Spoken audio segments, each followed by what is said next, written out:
for Convos with Carol. The Wednesday edition, and it's another very talented footballer standing by who's going to be joining us for today's conversation. Saludar, Jay Santos.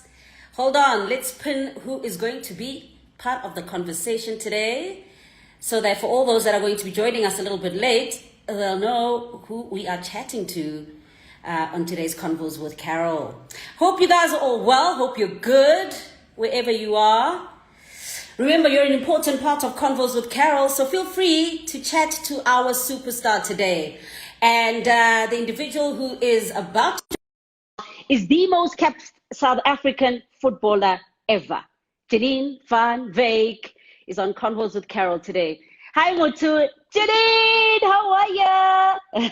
Good, how are you? So good. I'm so excited to have you on Convos with Carol. You are you're football royalty. You know that, right? No. Thank you. I'm honored to be on your show. Thank you so much for having me. Fantastic stuff. You've got all of your fans joining in as well from all over the world. So just greet all your fans, Janine. Hey, everybody. Thank you for joining us. It's going to be an awesome chat with Carol. Yeah, it really is going to be. So you're good. You look like you're in high spirits. First things first. I mean, this has been such a difficult time for people all over the world. Yeah, it's been really difficult for all of us. I think the only thing that keeps me sane is me training every day. And I guess I need to remain positive, have a positive mindset every single day to get myself through my training, and keep telling myself that it's not going to last forever. We will return back to normal life eventually. But you have to just, I mean, people are looking at us as role models to people, to just give them inspiration on a daily basis in whatever way we can. And for me, it's speaking to you, speaking on Instagram, and just keeping everyone entertained. That's right. Svenati Kambela says, Captain, my captain. Greeting you. Lungi X says, so exciting, getting lots of love from everyone. David Skio, we see you. Roddy Rich Wayne Moore, we see you as well. Tumbi Boroboko says, what an exciting initiative. Okay, so what we do on Convos with Carol, Janine, is we want you to take us back and to tell us your journey. Tell us where you were born and bred.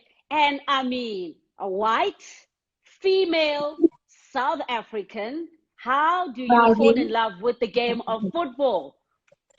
Well, I started playing at the age of very young, at the age of 6. And back then, I mean, there were no girls' football formed back then at all. I mean, you had your rare kind of players, girls playing in different clubs around the province that I knew about. But I was the only player in the boys' league, in the boys' team, from the age of 6 up until 14. And that was in the south of Johannesburg, in Germiston. So everyone from Germiston High. And that's where I basically grew up. That's where I fell in love with football. My uncles all played football themselves. I played football in the garden with my cousins.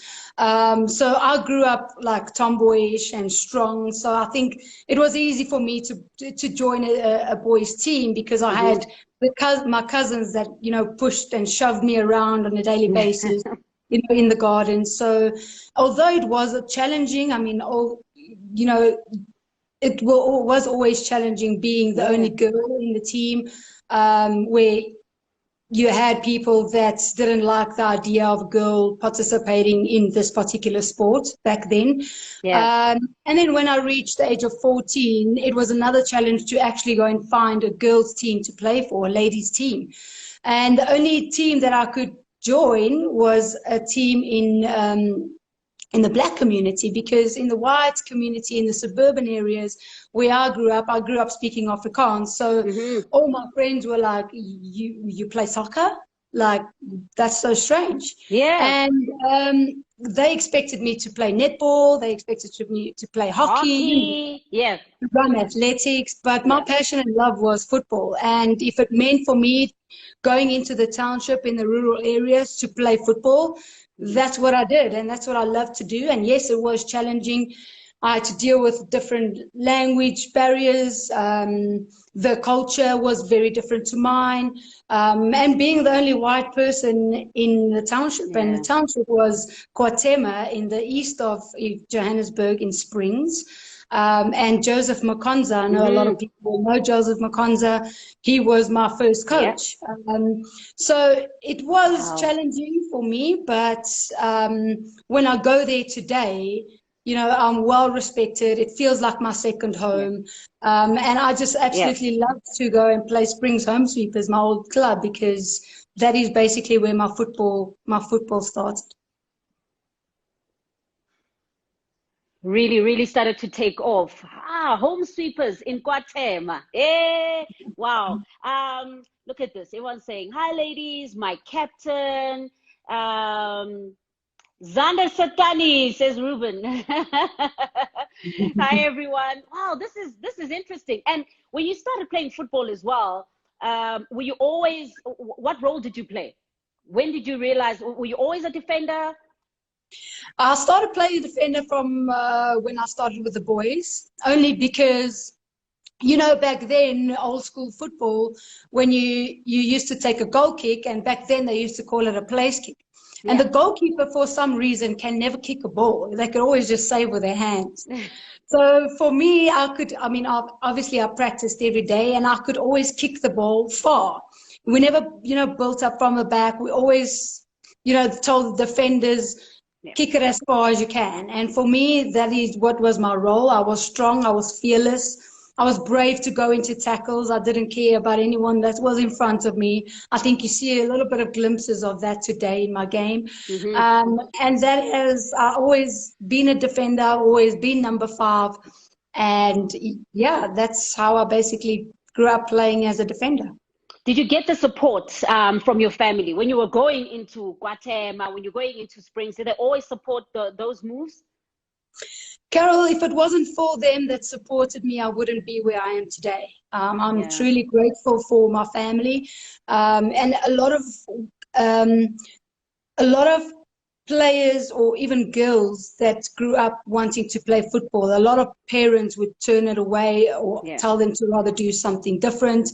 And especially me coming from an Afrikaans background, it was, you know, kind of strange to my family. But obviously my uncles and all of them spoke English. But my grandmother and grandfather, they were all Afrikaans, and they supported me. They Wow. loved the fact that I wanted to go in and play football, a totally different sport. And they supported me. They drove me to training sessions in Kwatema. They drove me to my football matches. They bought the team oranges at halftime. And it was just a family to start off with. And I think I gained a lot of respect by going into that community. This just by, you know, going in and being there and just showing that although I was a bit scared in the beginning because it was a very unfamiliar environment that I was going into, you know, I didn't care about that. It didn't matter to me. For me, it was just playing the sport and making friends and just creating a family from playing the sport that I love. Samson Furusa says, good day to you, the ladies flying the flag high. Or is it Samson Furu SA? Ayanda Kopis says, with your guest, I have full praise for being a white woman in full potential and of the soccer game known as the men's game. And she gives it all. We salute you. Boy, did you give it all. I mean, when you were playing, I mean, did you have the vision that this is something that you could pursue professionally and something that could sustain you? I mean, obviously back then we set targets and dreams for ourselves. Back then my dream was to get to the national team. That is what I wanted. And that was before I knew about women's football abroad. I mean, we didn't really have internet, so we didn't really hear about women's football abroad. So it was only at a later stage where came in contact with Veronica Pewa and Portia Modise and started playing with them and hearing that they went to Arsenal ladies. Only then that I, set that goal for myself that I want to play professionally and play abroad too one day and make a career of something that I love. But my first passion, my first dream, my first goal was always to represent my country. And when I did that, then you start, setting goals Dreaming for bigger. Yeah, dreaming bigger than that. So, it's been amazing representing my country for so many years. It still feels so surreal. I mean, after so many years, I'm still here. I'm still leading the team. That's And it. a lot of people are asking me about retirement and all that. But for me, as much as I can still push myself and my body and I feel Then you good and will. I feel healthy, then I will do that. Ah, man. Tepo, it's Tire. MPH says, big ups to you, Janine Van Wyk. Penich 14 says, watching her play was an amazing feeling. She represented her country well. Big up, Janine. Look who's joining us. Fran Hilton Smith. Oh, wow. Hey, Yeah. Fran. Hi, Fran. Oh, wow. We're so excited. Now I'm nervous. I'm joking. Saying, superstar, you've made us all proud. So from Home Sweepers, then what was your next team? Swallows? There's talk of Swallows, Morocco Swallows. Well, obviously, after representing Home Sweepers for a while and people getting to know this white girl in this league, everyone wanted a little bit of me, and I guess Morocco Swallows came on board. And I think because Morocco Swallows back then was sponsored by VW, they could actually pay the players a little bit of money monthly. Wow. Although it wasn't a lot of money, but for me back then at 16 years old, and to receive 500 Rand was a lot of money for me, and paying female footballers. So I wanted to challenge myself in a different way with a different team. And although I'm one player that is always loyal to whatever team I'm with and committed, I just felt back then that I needed to challenge myself in a different environment and see how other teams are and how other team players react to me being in the team. So yes, I went to Morocco Swallows, and that was before I got selected to go and stay at the High Performance Center that Fran actually, worked so extremely hard to get a development for women in football. Fran, we love you. Thank you so much. Love you, Fran. Yeah. But your heart was always in Tembisa, because then you came back to Tembisa, Palace Super Falcons. Oh, yes, it was. That was the next best thing, next best team, Palace Super Falcons. Yeah. I won three or four. Three consecutive league titles. That is it. You see, you know everything about me. I didn't even need to touch. But that we were one of the best teams in Gauteng, going to national champs, winning it back to back.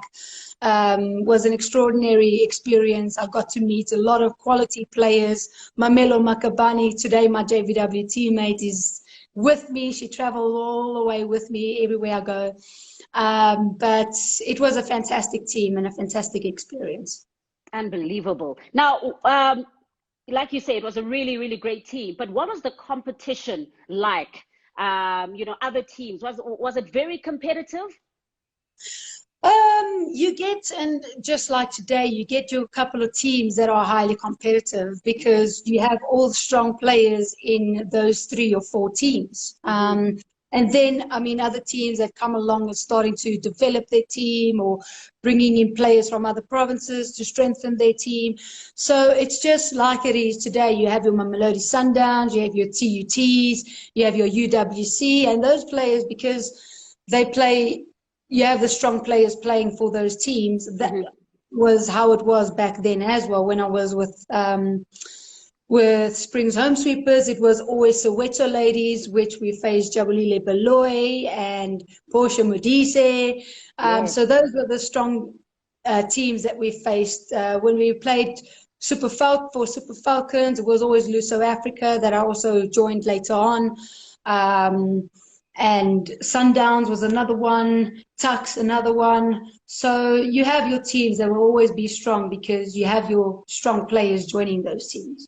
And during this time as well, obviously, we're going to talk about it a little bit later on, but representing the national team, and you just wanted to continue to take your football to the next level. And another one of your major dreams was to play for a team abroad, and you got that chance in the United States. Yes, that was probably one of my highlights of my career. So far, yeah? So far, I would say outside of the national team, I think nothing can beat any athlete that plays for their or represents their country, especially at the highest level.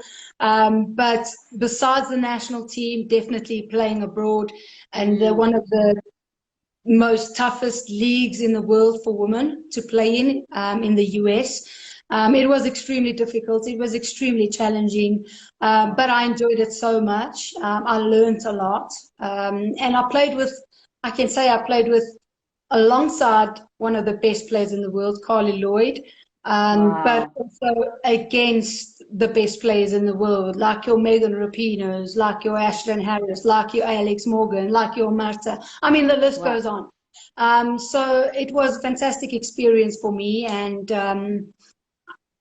I worked hard for it. I worked really hard for it, and I wanted it bad, and I sacrificed a lot for it. But that is what any athlete, any successful athlete does. You have to have your discipline, your dedication, your commitment, your hard work, your sacrifice in order to become a top athlete in any way. We've got 2 Trillion joining us from the States. We see you. What is Houston like? When I think of Houston, I think heat. Oh my God, it was extremely hot. Like, I was thinking to myself, everywhere I go, there's a particular challenge that I need to face or to overcome. And Houston was so extremely hot. I couldn't deal with it. But when I went there in, I think it was February, it was still kind of, cool, and people would tell me, come summer, you're going to overheat. And I was like, it can't be as bad as Africa. Like, I come from Africa. Like, it can't be that bad. It came, and it was just, I can't even tell you the experience of the humidity and the heat all in one.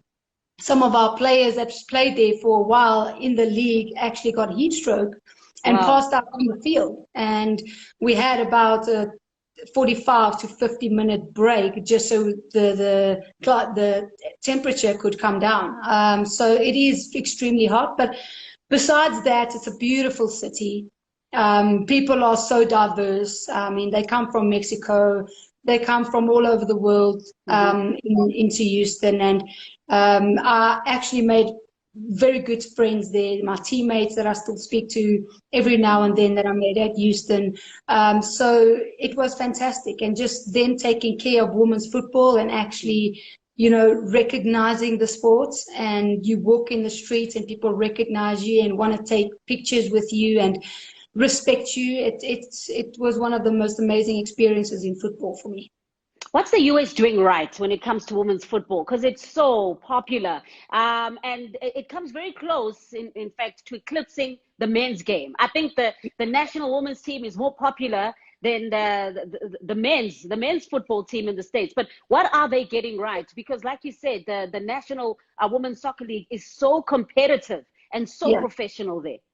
Well, look, Carol, they also had to start somewhere. I mean, we always compare ourselves to the best leagues in the world, and why we're not like that. But they got shut down a couple of times when they first started their league too for women because of funds and financial issues, and they didn't have enough players.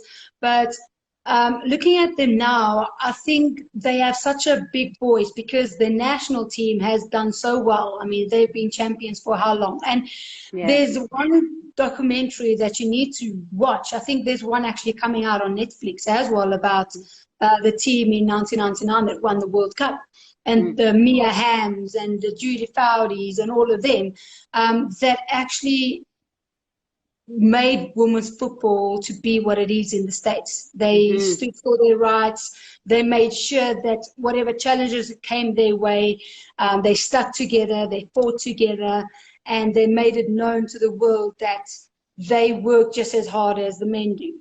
And the documentary is actually called Dare to Dream. And if you watch that and you see how many people are actually, how far women's football has come since then. And then I think obviously they've been the trailblazers. They are the ones that inspired young girls to play since back then.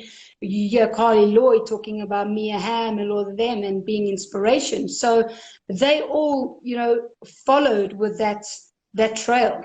And they became world champions. And since then, they are the best in the world at the moment. They have been the best in the world. Here and there you have your China and your Germany and your Brazil. But if you think of world champions, women's football, you think of the United States of America.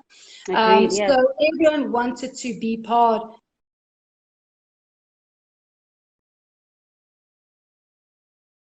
that is structured. Sorry? A league that is structured, that was professional. You could actually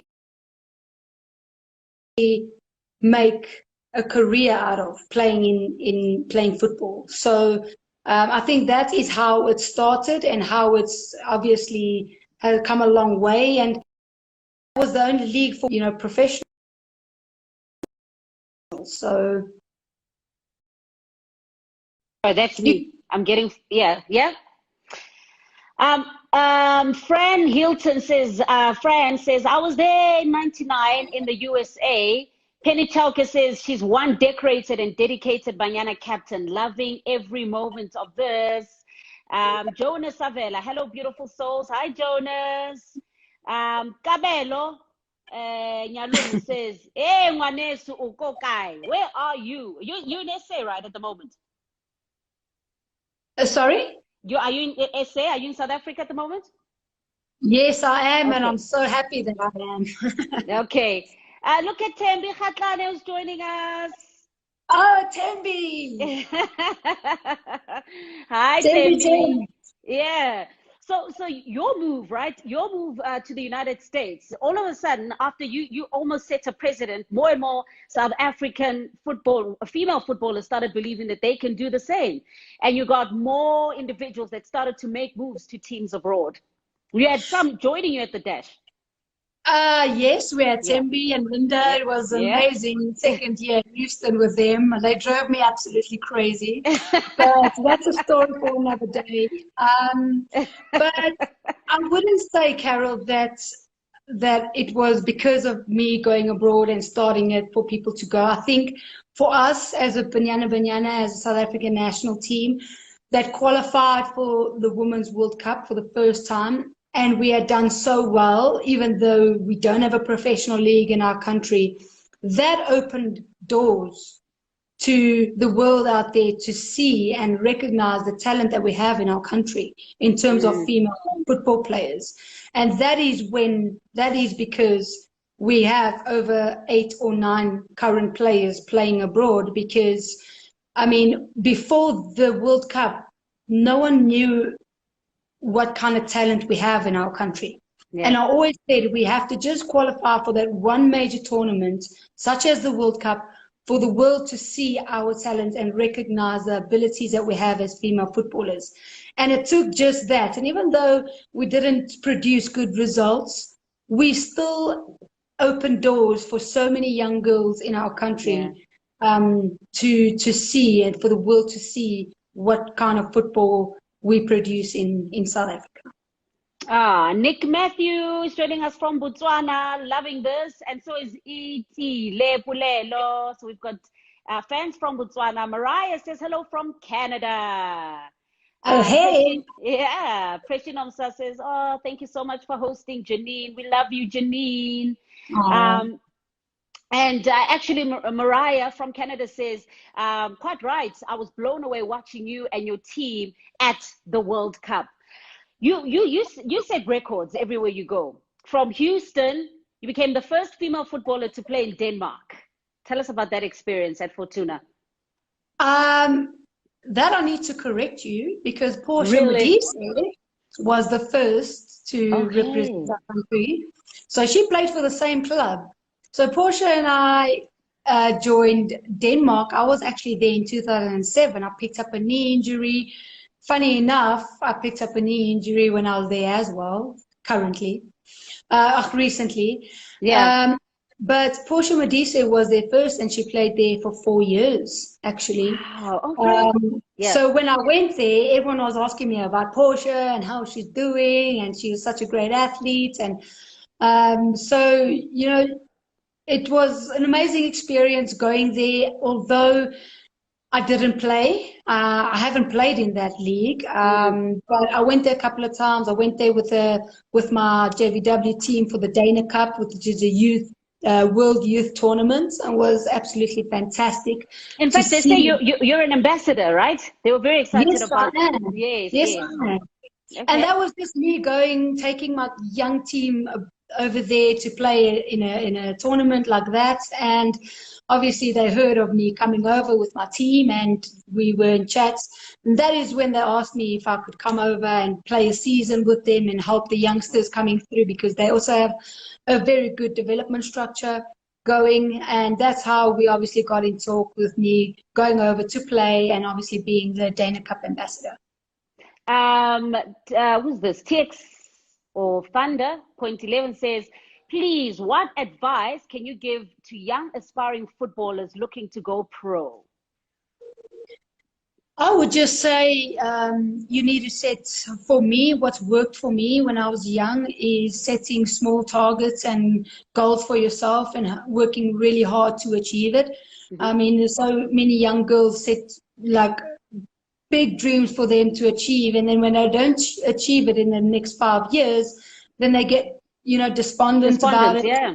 Exactly. So small little steps, and just believe in your ability. I mean, you can have all the talent in the world, but if you don't believe in yourself, if you don't work and stay committed and true to yourself, working hard every day, you're never going to get and reach that next level that you need to get to. And I actually said to someone else the other day, I mean, Ronaldo's, your Messi's, your Sane's, your Salah's, they could tell any youngster what they need to do. But at the end of the day, it's you yourself that needs to get you to that level. So we can motivate as much as we can. We can inspire. We can give words of encouragement. But you have to take it and you have to really work for your own goals and set your own dreams and targets for yourself to achieve. Nicole Irwin says, Janine is the most disciplined player with a heart of gold, a true legend, paving the way for women's football. Oh, thank you. Thank you, thank you, Nicole. So let's talk about the national team. And also, sorry, another question that I wanted to have as well is, can you make a proper living from this game without having to play abroad? Can you? It must be difficult though.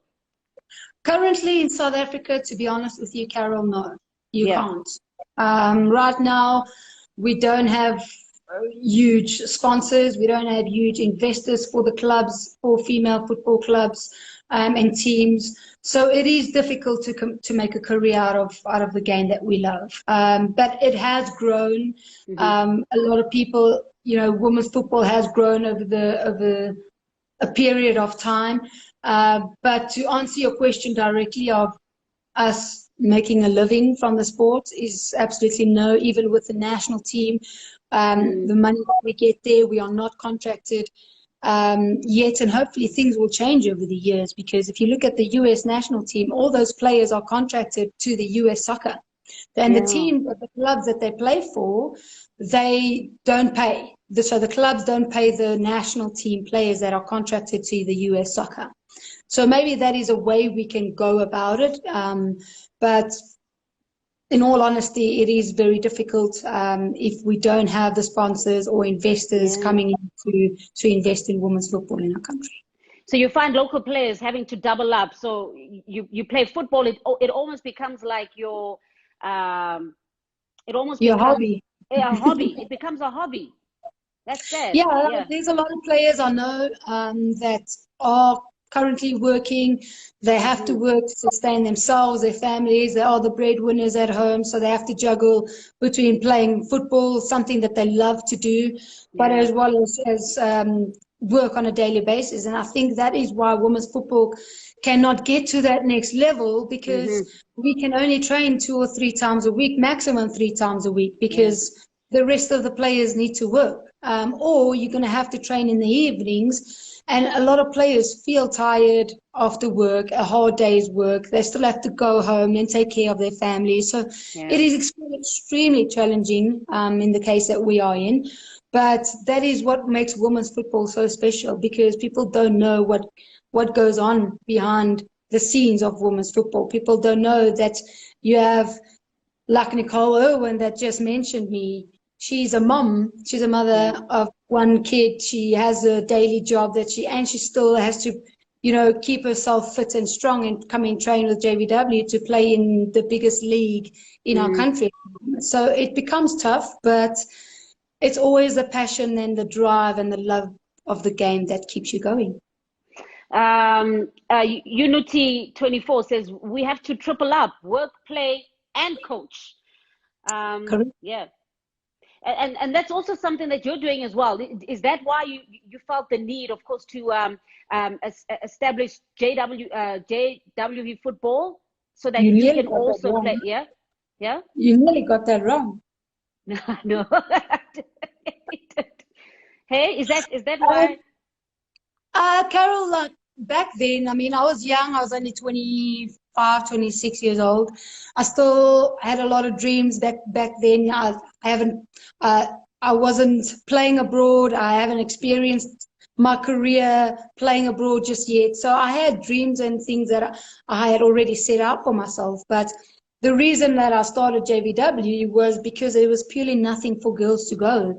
And when I went to the schools, I only saw girls playing with the boys in the boys' schools leagues. And that is when I first realized and recognized that, girls should have an equal platform to play as well in the schools. In 2012, when I started.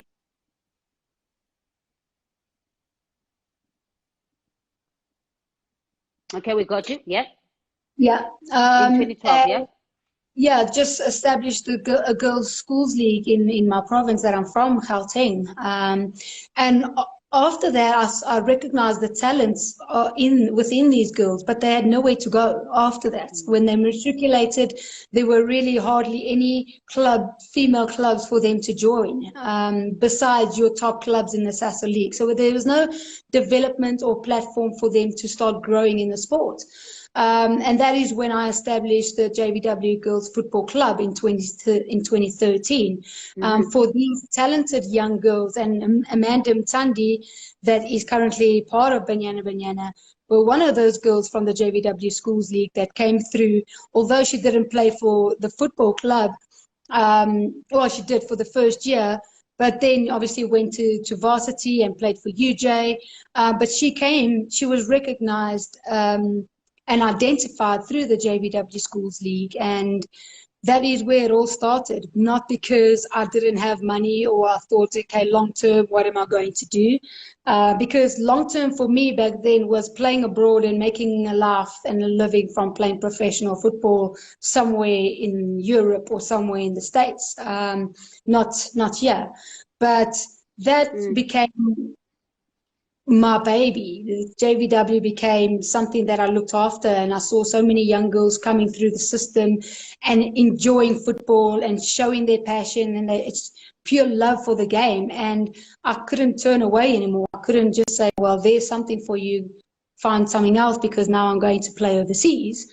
I kept it going. The people over here back home, my business partners, kept the club and the program going, and I'm truly grateful for that, because if it wasn't for these people that helped me with the JVW development program, it wouldn't exist today. So I'm not alone in this. I'm not the only one doing this. There's people behind the scenes that working day in, day out to keep uplifting women's football as part of JVW.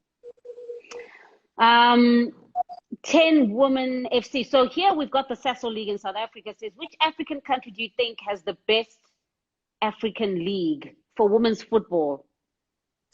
I'm not very aware of how the leagues are played over in Africa. In other African countries, yeah. Yeah, I know Botswana has a good league going. Lesotho's coming up really well. Zambia's coming up really well. Nigeria, I got told that their league is strong, but a lot of their good players go play overseas, like Sweden, Norway. I mean, when I first came into the Banyana squad, they had already 12 players playing abroad, Nigeria. So I don't think it's as strong as it is overseas, but So it we is just getting. need holistically in Africa, we just need to do more when it comes to the women's game. Yeah. Definitely. Zamani Chuta says, I so wish you can develop some young talents in the Eastern Cape in a place called Ndabankulu or Zionchini School. There's a lot of talent that they can show you. We need your help. Thunder said, what does it feel like to play in a major tournament? How do you prepare mentally before the game and handle the pressure? Let's talk about the national team. Then you can answer that question. What's that like? Yeah, I think big tournament. Yeah, from a young age, I actually enjoyed like tough games and tough challenges, and I think I actually perform my best when I play best quality teams. But mentally, you psych yourself up for a game just like any athlete. I mean, some people listen to their music and some people just sit in silence. Some people, can't sit still and want to do different things. What do you do? What do you do? I just sit there and I zone out and I think before I go out and play. I just think of my tasks and my duties and what training was like in the past couple of days leading up to the game, and what the coach expects of me. So that all comes in, obviously the preparations all come in place and what I've done wrong. And I'll then obviously go back to thinking of all my good performances, all the performances that really made me stand out and what I did right in those games. And that all comes in my head and then I go out and perform to the best of my ability. You talked about a dream of playing for your country, representing South Africa. You did that again and again and again and still going. The most capped, a lot of people actually questioned the stat. They were like, the most capped footballer, South African footballer ever. They were like, wait, Portia Modise, you eclipsed Portia because she was on 107, right? 110. 110 caps. You surpassed her. I think 107 is Aaron Mokoena for Bafana Bafana. He's got the most caps for a male footballer. But what are you on now? I remember when you got your 150th. How many caps are you on now? I'm currently on 170. Yeah, the most capped footballer. How were you able to do this? Carol, I just think for me, being so passionate, being so competitive, and always wanting to be the best on the field, and at training has got me to 170 appearances. I think all the coaches that have coached me has always said, if you want to be in the first 11, you got to train hard and prove that you want to be there. And every single training session, no matter even if it's a recovery session, I make sure that I do the right thing.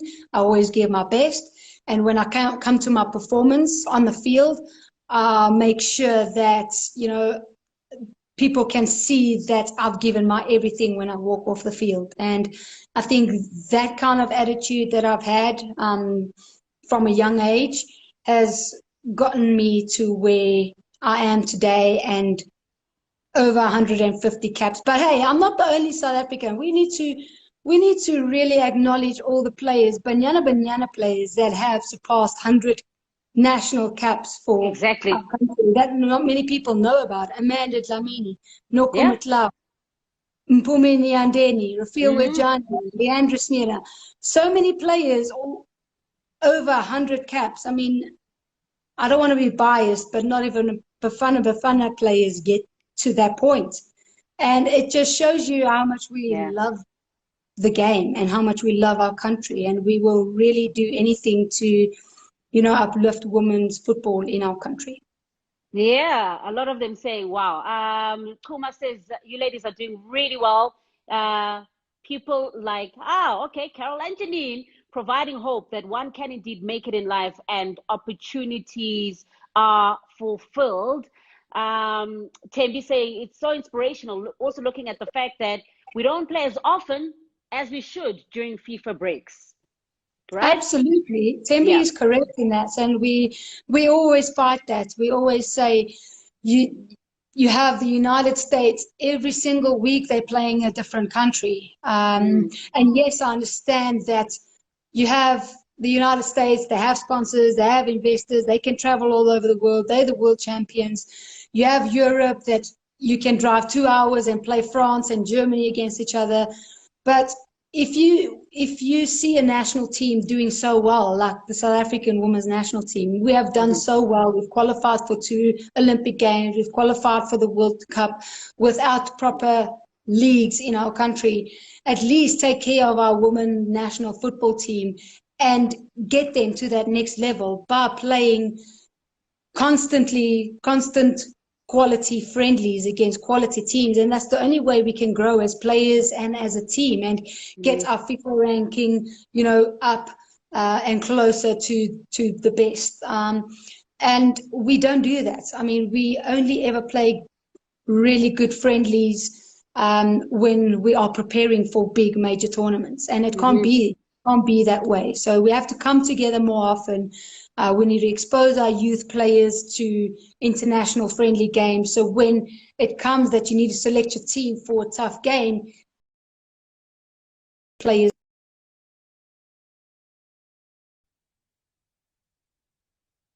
Um, Thunder says, how important is the togetherness or the relationship and chemistry of the squad while being in camp? I mean, we have come a long way together.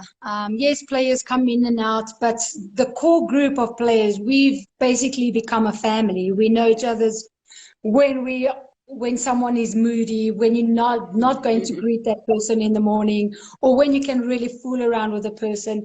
On the field, we know which buttons to push, who to scream and shout at, who to encourage. We know each other so well. We've played together for so many years, but everyone that comes in the national team, we include, we welcome, and we make sure that they know that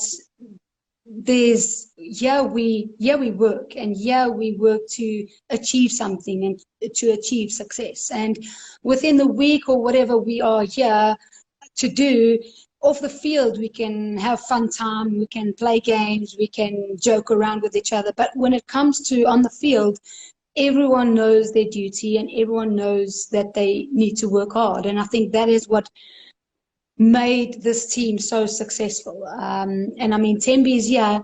What is she Yeah. saying? Besides, maybe the Besides, yeah.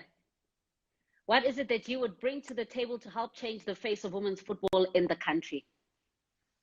What if else I would you ever like to want bring to the to, table? what Yeah. else? Um, that's a tough question, Tembi. Um, Besides developing young girls, Yeah. um, I think we need passionate coaches. We need coaches that understand women's football. Are you looking Um, at coaching much later on? Well, you yes, sort of you did it. You did it though, right? yes. JVW, yeah. And I think coaches can play a huge role in one's achievement, whether it's individual or whether it's as a team. Um, and I think that is something that I'm looking to do as well after playing, is getting to do my coaching badges abroad. I want my UEFA Excellent. pro licenses, and I want to give back and share my knowledge and expertise and Mm. everything with younger girls and the younger generation, and coach the national team one day. So that is what I'm looking to do, and after I retire. I know Thanks, that. and Thanks, Tembi. I know that you got a tattoo of the Olympic rings because that was huge for you. Back-to-back Olympic Games, 2012, 2016. So that was a major highlight with the national team. But then came the ultimate. which was the FIFA World Cup. What would you say has been your highlight with the national team so far? I think there's many to talk about. I mean, I started playing in 2006, Yeah. 2005, 2006, playing my first major tournament in Africa, which was the African Women's Cup of Nations. Mm-hmm. And I've played 7 of those already. So that for me is a highlight on its own already, representing my country so many times. And then obviously in 2012, beating Nigeria for the first time that many people said we couldn't do. Mm-hmm. And me scoring that goal I felt on top of the world. I still have those beats actually. And then came 2012 Olympics, qualifying for the Olympics, playing, against such high-profile players and teams around the world for the very first time. Was amazing. 2016 again, Rio, representing your country at the Olympic Games, was phenomenal. But I must say, I always dreamed about playing and representing my country at the highest level at the Women's World Cup. And we have done that, and I think that is just the pinnacle of my career. Nothing beats that, I don't think. It was my first time. Yes, I obviously want more and more and qualify more and more. But was my ultimate dream to represent my country at a FIFA Women's World Cup.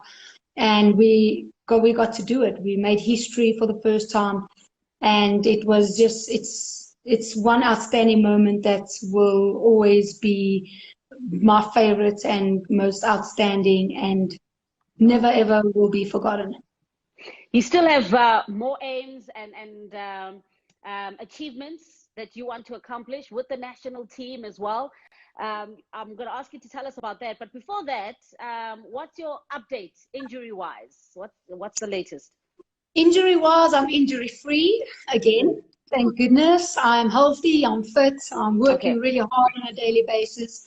I think lockdown has done me really good in a way, because I've been focusing on strengthening every part of my body and getting fit. The only thing that's really lacking is me running out on the field and getting some game fitness. But I think everyone has kind of lost the game fitness for me, so I'm not really worried about it.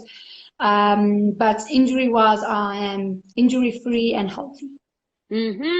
How do you handle the weight of being a captain of the national team? Well, look, I think in 2013, when I was appointed the captain, right after Amanda Dlamini, I think Amanda said, she had a lot of things on her plate that she couldn't, deal with being or leading the team anymore. She had her studying going on and in and out of the team because of her studies, and her focusing on that. And when Joseph Makonza approached me in 2013, I remember it very clearly in Cyprus, and he's like, we would like for you to lead the team. And I was like, well, what do you mean lead the team? Like, I think I'm a leader already, like on the field. I'm the only one that screams and shouts at people. So what more do you want? So it's like, no, like, we want you to lead the team. We want you to wear the armband and be the captain and be a little bit more. And I was so happy I couldn't sleep that night and nights after that.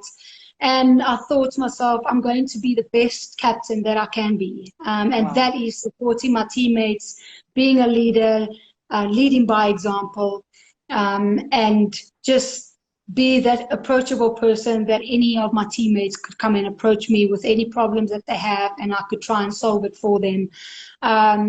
So for me, it hasn't really been a tough task here and there, yes, where I felt that I'm in between the technical staff and my teammates, of making decisions on, what my teammates want, and they put it on my shoulders, and then hearing from the staff members of what they want, and then bringing it back to my teammates. And I always got caught in between. And I think that is obviously the role of a leader and a captain of a team, that you have to hear both sides of the story, and you're going to have to come to a conclusion as who you stand with.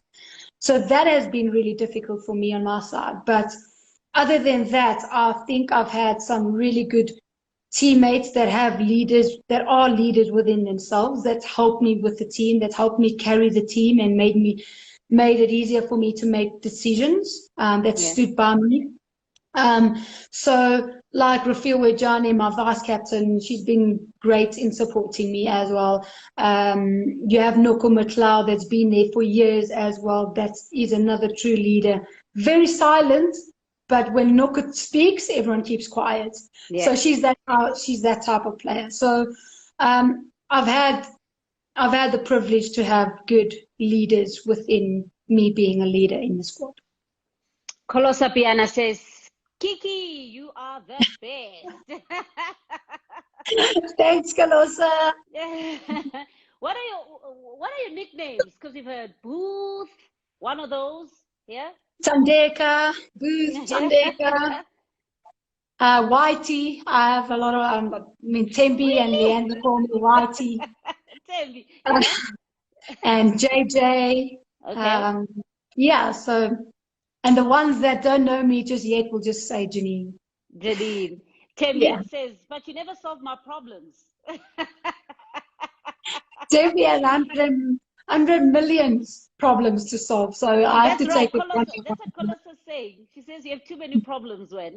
Exactly. Oh man.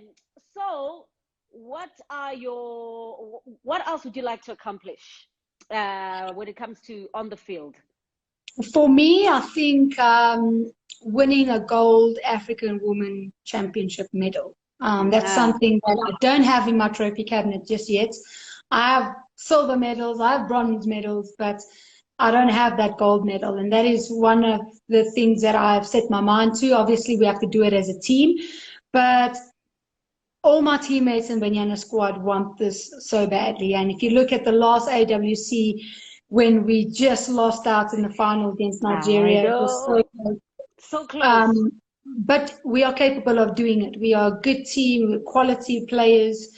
So hopefully in the next AWC, we will lift the trophy and hang that gold medal around our necks. Trendsetter POTUS, I'm glad you like my hair. POTUS says, what is it that can be done in order for women or young girls to get an opportunity if they want to play in the Banyana setup? Or what more needs to be done? Well, I think they need to, we get a lot of those questions, and you obviously need to be able to find yourself playing in a league that the coaches go and watch, and probably either the SASA League or the National League. And yes, there are not many development structures for young girls. So I would say and advise to continue playing with the boys, because it can only strengthen you and make you that better player. And then find a team, a ladies team that is actually playing in the SASA League or the National League, that is a recognized league where coaches constantly go on road shows to find and recognize and identify quality players. And that is how Coach Des and Coach Tina and all of the technical staff from Banyana has gotten players from those road shows to come for a trial when we have like a friendly camp coming up, that they bring up these players. So I've seen a lot of young players come through and been given that opportunity to come in and train with the team. But it becomes difficult because obviously you come in and you have these high profile players that you're training with, and you tend to lose, concentration, and you're a bit nervous and you can't give your best. But I would just say, like, play constant football, constant competitive football. If you're a good player, you will play and eventually get into the top league, and that is how you'll get identified. Nice. All right. Pesihle, hi. Skele, greeting you. Janine, thank you so much. You are such an inspiration. Really, really awesome. Thank you for joining us and chatting to all of us. And a final word to all of your fans that are watching. Carol, firstly, I'd like to thank you for giving me this platform to talk about women's football. I think we can talk about women's football all day and all night. On and on, yeah. But thank you to the viewers and the listeners. Thank you for supporting women's football. And hopefully when the lockdown is finished, you'll come out and actually go to the stadiums and watch women's football, educate yourself about women's football in South Africa, where the club is near you, support them, and hopefully women's football will, shoot up and grow in the next couple of years' time. But thank you so much for all your support and encouragement. You always talk like a true leader. Love it. Janine, keep well. Thank you so much. Thank you, Carol. Take care.